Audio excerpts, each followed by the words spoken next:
ආයුබෝවන් දුවේ පුතේ අද මම ඔයාලට කියලා දෙන්න යන්නේ ගණිතයේ පාඩමක් වෙන ප්‍රස්ථාර පාඩම ගැන.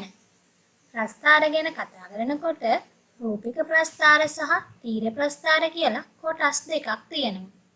ඔයාලට මතක ඇති ඔයාලා 3 වසරේදී ඉගෙන ගත්තා රූපික ප්‍රස්ථාර ගැන. මම අද ඔයාලට මතක් කරලා දෙන්නම් කොහොමද රූපික ප්‍රස්ථාරයක් අඳින්නේ කියලා. පුතේ ප්‍රස්ථාරයක් අඳින්න කලින් මෙන්න මේ වගේ තොරතුරු ඇතුළත් කරලා දත්ත වාර්තාවක් හදාගන්න ඕනේ.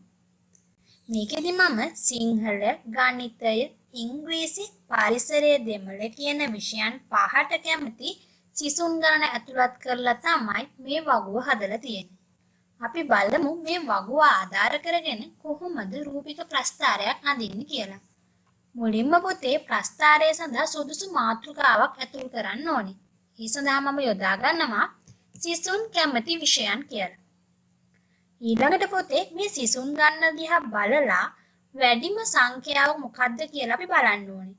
දැන් මෙතන ලොකුම 10නේ. එහෙනම් අපි ඉහළට කොටු 10කුත් විෂයන් ගන්න 5ක් නිසා හරස් අතර කොටු 5කුත් මෙන්න මේ ආකාරයට ඇඳ ගන්නවා. දැන් අපි මේ කොටු වලට ස්ථිරස් සහ තිරස් අක්ෂ නම් කරගන්න ඕනේ. මේකෙදි පුතේ මම වම් අත පැත්තෙන් සිසුන් ගණන කියලා යොදා ගන්නවා. ඊට පස්සේ මේ සිසුන් ගණන ඉහළට මෙන්න මේ විදිහට ලියා ගන්න ඕනේ. 1 2 3 4 5 6 7 8 9 10 කියලා අපි දාගන්න. ඊළඟට පුතේ අපි මෙන්න මේ හරස් අතට කැමැතිම විෂය කියලා නම් කරගන්න. ඊළඟට අපි මෙන්න මේ තීරුවෙන් තීරුවට අදාළ විෂයන් වල නම් මෙන්න මේ විදිහට ලියා ගන්න ඕනේ. සිංහල, ගණිතය, ඉංග්‍රීසි, පරිසරය, දෙමළ කියලා. හරි. දැන් අපි මෙන්න මේ ප්‍රස්ථාරයේ රූප ඇතුළත් කරන්නයි යන්නේ. අපි බලමු සිංහල වලට කැමති සිසුන් ගණන කීයද? 8යි. එහෙනම් අපි මෙන්න මේ සිංහල තීරුවේ මම hina මූණු දාන්නම්. hina මූණු 8ක් දාන්න ඕනේ. 1යි 2යි 3යි 4යි 5යි 6යි 7යි 8යි. ගණිතයට 10 දෙනෙක් කැමති. 1යි 2යි 3යි 4යි 5යි 6යි 7යි 8යි 9යි 10යි. ඉංග්‍රීසි වලට සිසුන් 3 දෙනයි.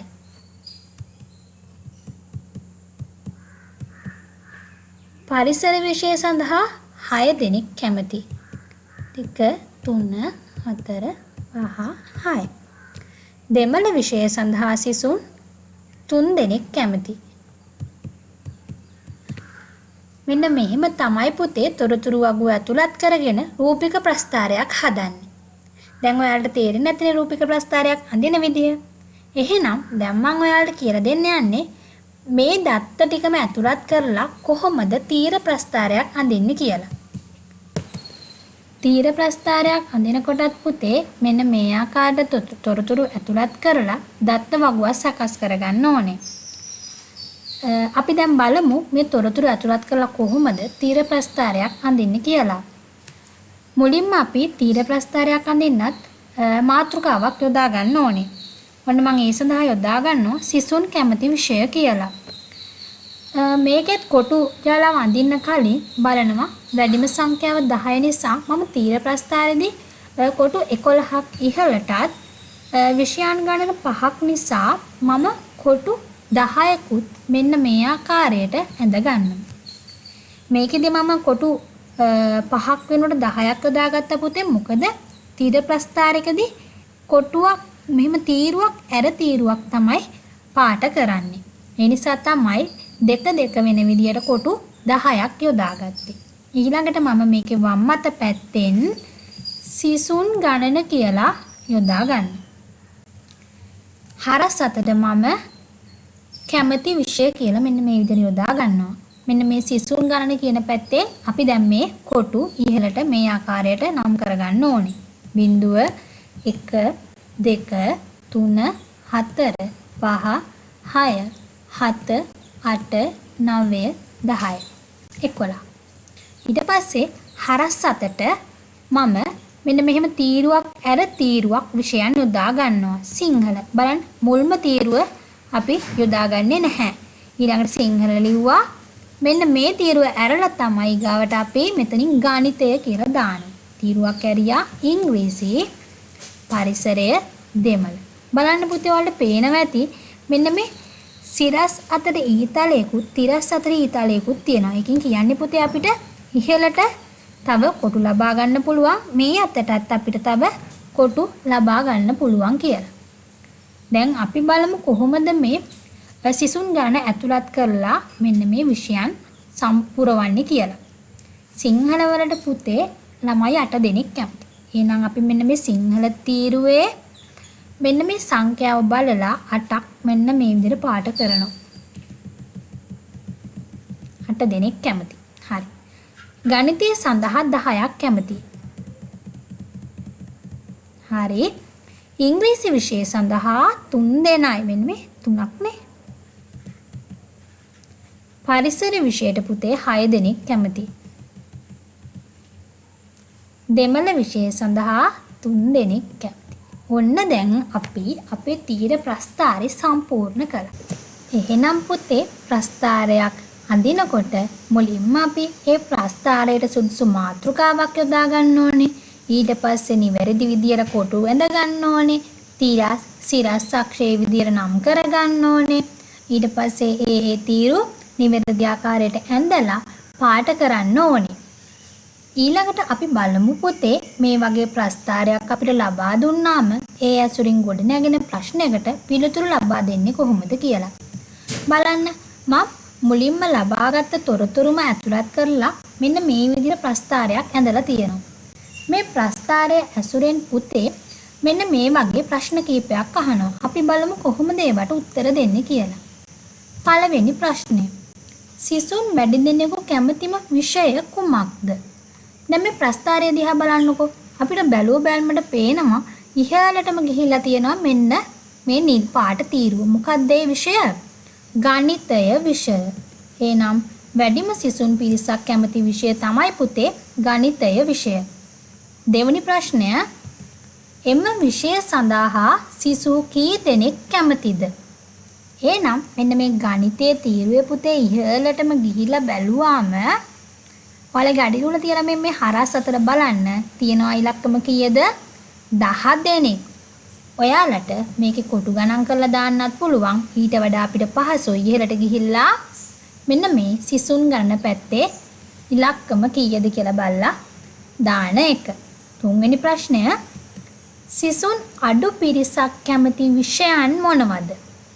සාමාන්‍යයෙන් අපිට මේ ප්‍රශ්න දෙන්නේ අඩු පිරිසක් කැමති විෂය කියලා. මේකෙදි පුතේ අඩුම පිරිසක් කැමති විෂයන් දෙකක් තියෙන නිසා තමයි මේ විෂයන් මොනවද කියලා දාලා තියෙන්නේ. ඒ නිසා අපිට දැන් පේනවා මේ අඩුවෙම එක සමානව දෙකක් තියෙනවා. ඉංග්‍රීසි විෂය සහ දෙමළ විෂය. තුන්වෙනි ප්‍රශ්නය. සිංහල විෂයට වඩා ගණිත විෂයට සිසුන් කී දෙනෙක් කැමතිද?